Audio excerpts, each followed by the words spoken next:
deux séminaristes, Vianney Arnaud, le deuxième Jérôme est à Paris, donc c'était difficile pour lui de venir nous rejoindre aujourd'hui. Alors je vais laisser Vianney se présenter, raconter un petit peu aussi son parcours, ce qu'il vit aujourd'hui au séminaire, et puis ensuite, surtout, vous n'hésiterez pas à lui poser des questions. Donc, merci Vianney, c'est à toi. Merci Monsieur l'abbé. Bonjour tout le monde. Donc comme Monsieur l'abbé l'a annoncé, je vais juste raconter un peu mon parcours, comment j'en suis arrivé à être rentré au séminaire. Et puis après, surtout, n'hésitez pas à poser des questions, ce sera beaucoup plus facile pour moi. Donc, pour me présenter, donc Vianney Arnaud, je suis le 4e sur 6 enfants, d'une famille catholique du coin. Donc j'ai grandi surtout à côté de Pont, j'étais à l'école à Pont, et j'ai grandi notamment avec le scoutisme à Saintes. Donc rien d'extraordinaire dans mon enfance, si ce n'est l'ordinaire, qui est déjà extraordinaire. Et donc voilà. Je dirais que pour le grand tournant dans ma vie pour moi, ça a été mon entrée au lycée, où là mes parents m'ont demandé de... Enfin m'ont demandé, oui, mais j'ai accepté d'aller en pension au lycée de la Saule, au sud de Bordeaux. Et je dirais que en relisant ma vie, c'est là où il y a vraiment le tournant, puisque avant j'allais à la messe sans grande conviction, je suivais mes parents parce que ça ne me venait pas à l'idée de leur dire non, mais j'y allais comme mes frères et sœurs et comme mes parents, sans y avoir grande conviction. Mais en entrant au lycée, c'est là que j'ai découvert ce que c'était que la foi, ce que c'était que d'en vivre, d'avoir des personnes de mon âge aussi qui avaient la même foi, qui avaient les mêmes idéaux, qui finalement avoir des gens comme moi. De temps en temps ça fait pas de mal de se retrouver entre nous. Et donc petit à petit, sans rien d'extraordinaire, sans fait vraiment marquant, accompagné par l'aumônier du lycée, donc qui est un dominicain. On avait la chance d'avoir quand même la messe 3 fois dans la semaine, avec une aumônerie, voilà, une présence religieuse très marquée, en étant totalement libre d'y participer ou non. Voilà, donc de découvrir avec des nouveaux amis, avec ce frère dominicain, donc de pouvoir cheminer avec lui. Et petit à petit, donc en ayant les complis le soir animés par les élèves, la messe 3 fois par semaine, un entretien assez régulier avec ce frère dominicain avec qui je m'entendais très bien. Pardon, c'est pas assez fort, mais pardon. Avec ce frère dominicain avec qui je m'entendais bien, petit à petit, la question de la vocation est venue à moi assez naturellement. Il n'y a pas eu de grand coup d'éclat. Voilà, j'ai pas cherché à résister sans vraiment courir après non plus. Mais la question est venue à moi et voilà, avec ce dominicain donc, qui est devenu mon accompagnateur spirituel, voilà, on a cheminé, je lui ai dit mon désir de suivre le Christ en étant prêtre, en lui disant que je me sentais appelé à être prêtre. Donc il m'a dit d'y aller doucement quand même, que c'était beau, mais que voilà, j'étais encore jeune puisque j'étais en seconde, et que j'avais encore quelques années devant moi pour me décider, et que voilà. Une remarque aussi qui m'a faite, qui m'accompagne aussi assez souvent, que je me redis, c'est qu'un bon enfant de cœur ne fait pas forcément un bon prêtre.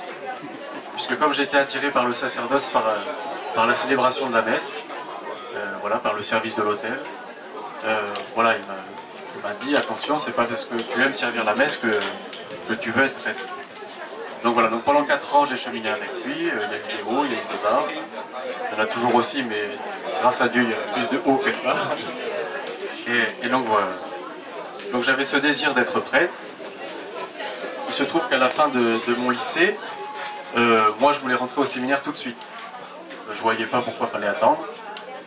Du coup, mon accompagnateur spirituel m'a dit vas-y doucement quand même, il vaut mieux faire des études, de découvrir la vie étudiante, ce sera pas perdu. Donc je m'étais fait à l'idée que j'allais faire des études. Donc je m'étais inscrit à l'Institut de philosophie comparée à Paris. Donc c'est une fac privée à Paris. Et entre-temps, j'avais pris rendez-vous avec notre nouvel évêque, Monseigneur Rousset, qui venait d'arriver dans le diocèse.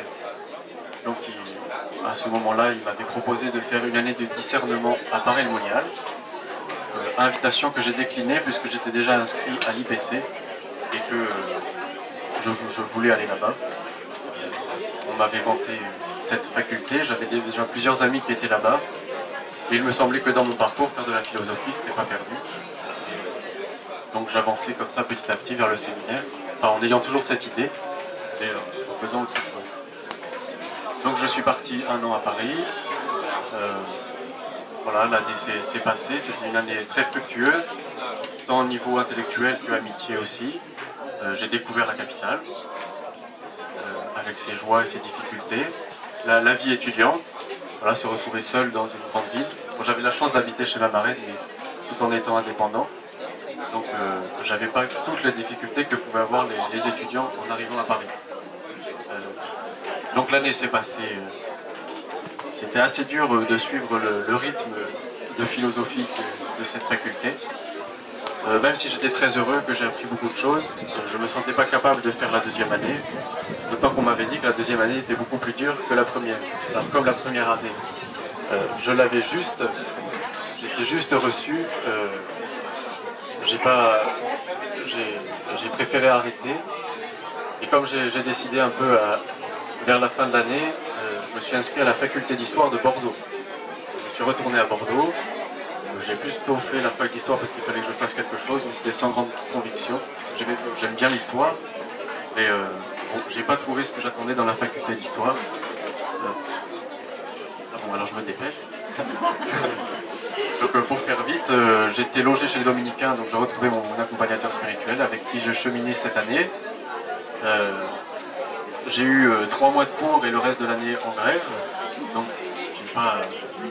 Du coup j'ai écrit à Monseigneur Rousset pour, voilà, juste pour me rappeler à lui en lui disant que j'avais toujours ce désir et que, étant donné que j'étais coincé à la faculté sans cours, voilà.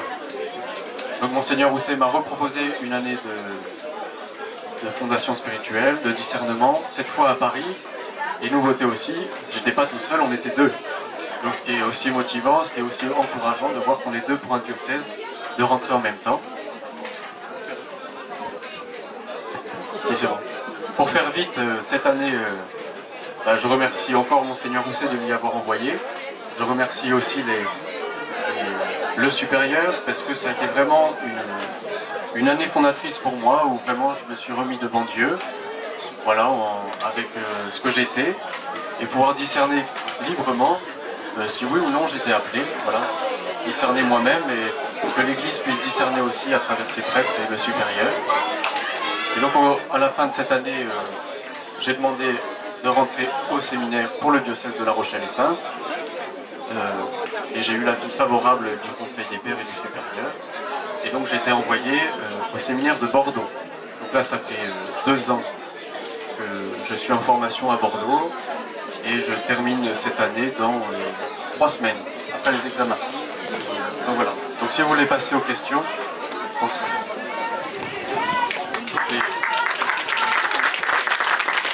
toutes les questions sont les bienvenues. Une ou deux, pas plus, parce qu'on a pris un peu de retard. Alors, y a-t-il une question ou deux?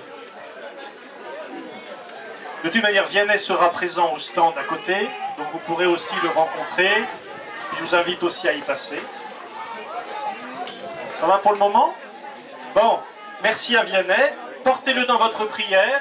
Lui, Jérôme, et puis Philippe, qui lui sera ordonné prêtre prochainement, et donc qui lui témoignera à 14 h ici. Et puis à 15 h, ce sera sœur Rose, une jeune sœur aussi qui est arrivée sur le diocèse il y a 1 an. Mais n'oubliez pas, à 11 h 30, et invitez peut-être des jeunes parents à venir écouter les parents qui viennent témoigner aussi de la vocation de leur enfant. Et si mon enfant avait une vocation, ou mon petit-fils ou ma petite-fille, voilà, comment je pourrais en parler avec eux. Merci à Vianney. S'il vous plaît. Oui. Combien d'années de séminaire avant d'être ordonné prêtre? 6 ans, à peu près, plus ou moins, 6 ans. Mais ça passe très vite en fait. On se rend compte que quand on arrive au bout, on se dit déjà, on n'a pas tout résolu les questions. Voilà, merci à Vianney, Arnaud, et puis à plus tard.